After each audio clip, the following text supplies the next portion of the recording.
नमस्कार, मधुराणीज ब्लॉगमध्ये तुमचं सगळ्यांचं मनापासून स्वागत आहे। आज आहे शुक्रवार आणि चतुर्थी आहे, संकष्टी चतुर्थी। सो माझा उपवास आहे आज।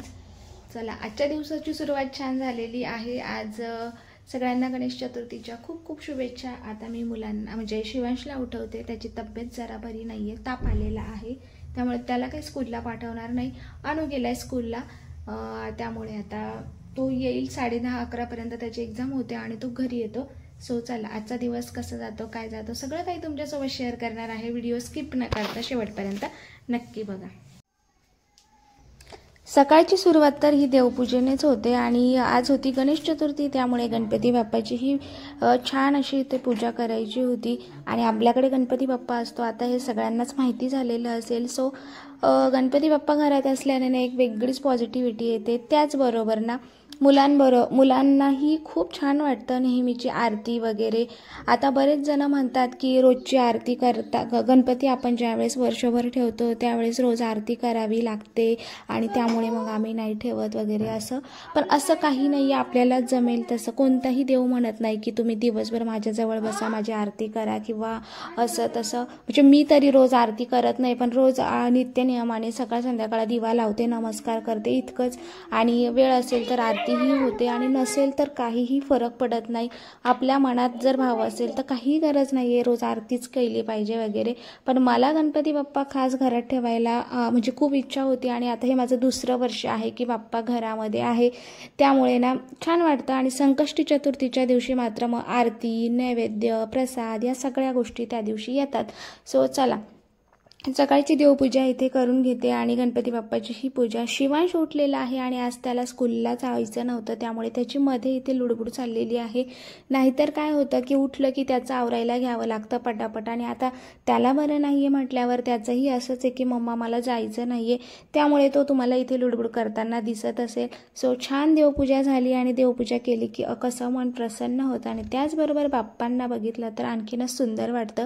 चला, आता देवपूजा झालेली आहे आणि काही ज्या घरातल्या गोष्टी होत्या ना त्या आता मिस्टर पुन्हा काल त्यांचं काम होतं, कामानिमित्त ते गेलेच होते, तर पुन्हा ते डीमार्टला गेले आणि येताना आमच्या काही गोष्टी राहिलेल्या होत्या।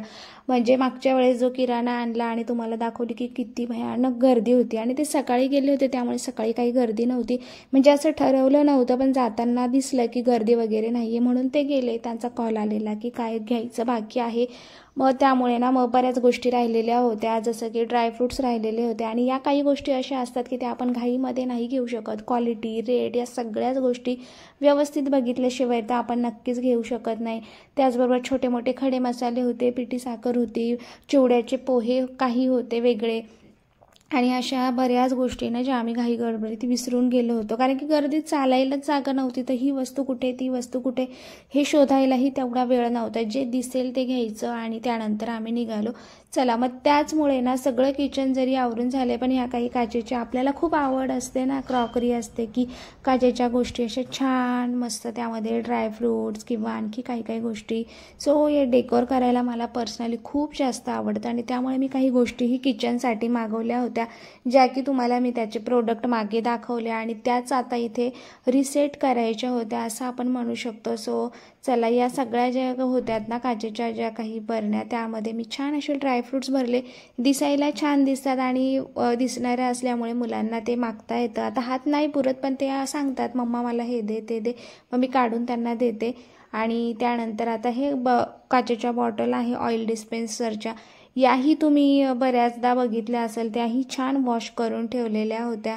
शॉर्टमध्ये याचा मी व्हिडिओ टाकलेला आहे की म्हणजे वॉश कशा करायच्या, कारण की बऱ्याचदा ना आपल्याला माहीत नसतं आणि गरम पाण्याचा वापर करतो आणि त्यामुळे वरचं जे नोझल म्हणजे झाकण आहे ते खराब होतं, कारण की ते रबर आहे आणि गरम पाणी वापरलं आपल्याला तेलकट गोष्टी म्हटल्या की गरम पाण्याची पहिली आठवण येते आणि गरम पाण्यात आपण भिजत घालतो आणि त्यामुळे त्या लूज होतात। सो 2 प्रकारचं ऑइल वापरते। सगळ्यात पहिले ते एक मोहरीचं आहे आणि इकडे हे नॉर्मल जे आहे ते वापरते। दोन्हीही मी वापरत असते अधूनमधून, त्यामुळे इथे 2 काचेच्या बॉटल आहे। आणि ही काल किटली जी कालच घासलेली होती त्यामध्ये मी एक्स्ट्राचं तेल काढून घेते। अशा पद्धतीने संसार म्हटलं की या सगळ्या गोष्टी आल्याच आणि संसारात काही नाही लागत आपल्याला, त्यामुळे संसार म्हटलं की ही गोष्ट जमा कर, ती गोष्ट, आणि अशा छोट्या छोट्या गोष्टी.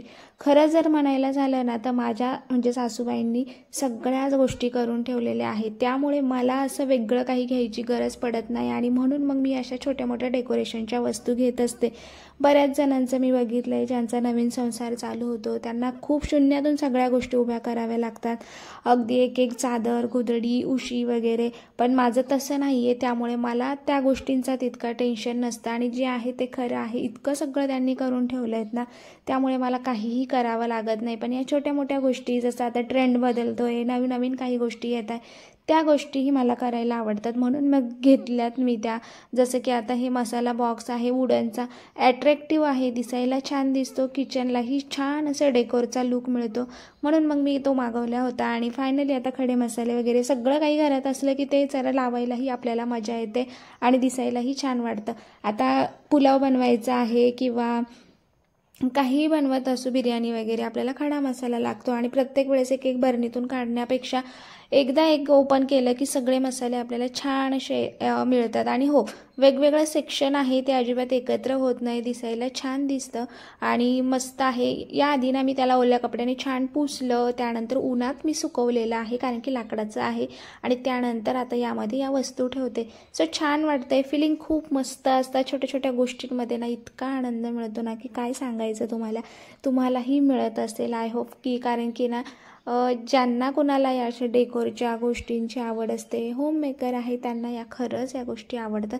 याची लिंक हवी असेल तर तुम्हाला डिस्क्रिप्शनमध्ये मिळून जाईल.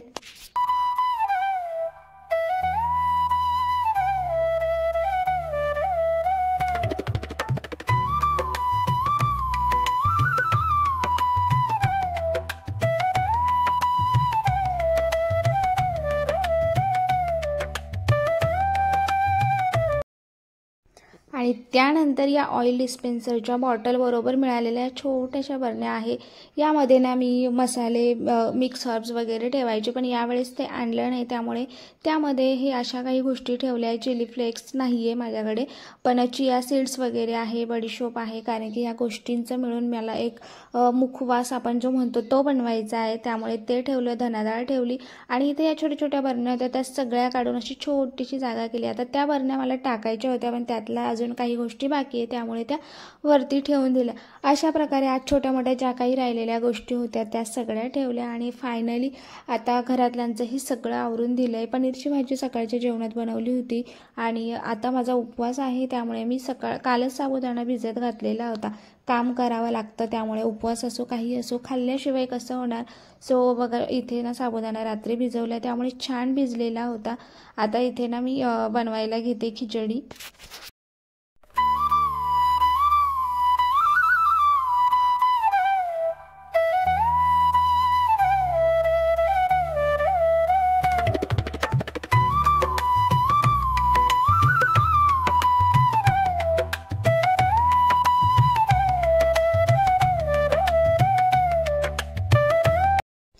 खिचडीमध्ये ना मी बटाटा असा बारीक कट करून आणि तुपातच तो परतवून घेत असते, उकडून वगैरे काही टाकत नाही. आणि त्याचबरोबर आज थोडीशी वेगळी बनवायची होती कारण की अनुला खिचडी खूप जास्त आवडते आणि असाही तो घरी आहे, त्यामुळे म्हटलं चला हिरवी मिरची आहे ना ती मिक्सरला बारीक करून, म्हणजे कट न करता बारीक करून ती टाकली ना, त्याला ती खिचडी खूप जास्त आवडते. आम्ही एकदा माझ्या मामाच्या घरी गेलो होतो आणि गाव आहे ते खेडेगाव, आणि त्या खेडेगावात पाट्यावर वाटलेली ती मिरची आणि ती माझी मामी इतकी सुंदर खिचडी बनवते ना की सगळ्यांनाच खूप आवडते, म्हणजे कोणत्याही प्रकारच्या गावरान भाज्या असो ना. सो तो बोलला की मम्मा तशी बनव आणि त्याला ती खूप जास्त आवडते. तर मिक्सरला फिरवले, शेवटी पाट्याची चव येत नाही पण तरीही मस्त होते ही, त्याला मस्त अशी हिरव्या कलरची खिचडी छान तयार होते. तर बटाट्यामध्ये अशी हिरवी मिरची छान तुपावरती परतवून घेतली आणि यामध्ये साबुदाणा, शेंगदाण्याचा कूट आणि मीठ सगळं एकत्र करून यामध्ये घालून आणि छान परतवून घेते. अरे टीव्हीच बघणार आहे का, जेवणार पण आहे? चला, शिवांशचं जेवण चालू आहे, अनुचं जेवण झालंय आणि आता राहिले मी. मिस्टरांना डबा दिलाय आणि आज बनवली होती पनीरची भाजी आणि मला आहे उपवास, त्यामुळे मी माझ्यासाठी खिचडी बनवते. 2 वाजले, सगळ्यांचं सगळं आवरून झालं आणि त्याच्यानंतर आम्ही खिचडी बनवायला घेतली. आणि इकडे एक्झाम चालू आहे आणि इकडे रिकाम उद्योग पण चालू आहे. कधी अभ्यास सांग ना, अभ्यास कधी करायचा? दुपारी. दुपारी. ठीक आहे, चला अजून 8 दिवस यांना म्हणावं लागेल अभ्यास करा आणि मग त्याच्यानंतर आहेच. पाय धुवून घे पटकन. तर बघू शकता शिवांशला जेवायला दिलं होतं आणि अनु नाश्ता न करता सकाळी लवकर जातो, त्यामुळे तो आल्या त्याने लगेच जेवून घेतलं होतं सकाळी, म्हणजे 11 11:30ला. आणि आता त्याला भूक लागलेली म्हणून त्याला खिचडीही खायची होती. सो आता इथे खिचडी बनवतो अनु आणि मी आता खिचडी खाणार आहे. शिवांश जेवायला ऑलरेडी बसले आणि त्याला इतका वेळ लागतो की त्याला ओरडल्याशिवाय त्याचं काही जेवण जात नाही. आता तो हळू खातो म्हणून त्याला मी हाताने खाऊ नाही घालू शकत, कारण की त्याला मला सवय लावायची की त्याने ते खाल्लं पाहिजे. स्कूलला जातात त्यावेळेस मुलं उपाशी राहतात, त्यामुळे त्यांना ती हाताने खाण्याची, कसंही खाऊ कितीही वेळ लागो पण मी त्याला हातानेच खायला देते. आणि इथे छान अशी खिचडी रेडी झालेली आहे आणि मोकळीच खिचडी अशी आवडते. खूप चिकट झालेली खिचडी वगैरे काही आवडत नाही. दही असलं तर दही यासोबत घेतो आम्ही किंवा शेंगदाण्याची आमटी असते, पण आता मला कंटाळा आलेला म्हणून मग फक्त खिचडी बनवली. त्यानंतर दुपारी सगळं आवरल्यावर मला अनुचा इथे स्टडी घ्यायचा होता, कारण की एक्झाम चालू आहे. त्याला मी ट्युशन वगैरे काहीही लावलेलं नाही आहे, त्यामुळे काही गोष्टी ज्या त्याला नाही समजल्या, एखाद्या गोष्टीची स्पेलिंग, क्वेश्चनचा आन्सर नसेल त्याला माहिती आणि ते मग त्याला करून घ्यावं लागतं. आणि कधी दुपारी करतो, कधी संध्याकाळी, जसं आम्हाला वेळ मिळेल तसं. जसं एक्स्ट्रा आता बऱ्याच सब्जेक्टची रिव्हिजन दिलेली आहे, त्यामुळे त्याची तितकी गरज पडत नाही. तो त्याचा सेल्फ स्टडी खूप छान पद्धतीने करतो. आणि इथे जे आहे ना, जी केची एक्झाम होती आणि जी केचं त्यांना काहीही दिलेलं नव्हतं, म्हणजे कोणता टॉपिक येणार आहे तितकं सांगितलेलं होतं. आणि त्यामुळे त्याचं जे स्टडी जनरल नॉलेज आहे, त्यामुळे घरच्या घरी तुम्ही स्टडी करू शकतात असं टीचरांचं म्हणणं आहे. आणि हो, सगळंच कसं मुलांना देणार ना, एक्झाम आहे तर आपणही केलं पाहिजे, म्हणून मग काही त्याचे आन्सर शोधून दिले. त्यानंतर मुलांनी दोघंही झोपलेले होते आणि मग इथे वाजले होते 5. आता हे एक राहिलेलं होतं, म्हटलं चला आता यामध्येही फायनली किचन झालेलं आहे क्लीन करून ना, त्यामुळे मी हे ठेवलं होतं की म्हटलं एकदा क्लीन करून झालं की मग त्यामध्ये आपण लिक्विड भरूया आणि छान यूज करायला. तर मला थोडीशी साईज खरंच खूप मोठी वाटली, पण आहे ना, मोठेचं कारण असं की यामध्ये मला घासणी वगैरे ठेवता येणार आहे, ती उगाच दुसरीकडे अशी खालीच ठेवण्यापेक्षा, म्हणून मी हे घेतलं. आणि खरंच छान आहे. 95 रुपीजमध्ये काय मिळतं, याचीही लिंक तुम्हाला हवी असेल तर डिस्क्रिप्शनमध्ये मिळून जाईल. सो चला आता संध्याकाळचे 5 वाजले आणि चहा ठेवते. बाजूला चहा ठेवलेलाच आहे आणि चहा ठेवून उभं राहण्यापेक्षा काहीतरी काम होईल म्हणून मग इथे मी हे सगळं उद्योग करायला घेते. आणि त्यानंतर आता चहा झाला आहे, मुलांचा उठणं वगैरे असा बराच वेळ गेल्यानंतर संध्याकाळच्या जेवणात वरण भात भेंडीची भाजी असा नैवेद्य बनवला, आरती केली आणि बाप्पांना नैवेद्य दाखवला. सो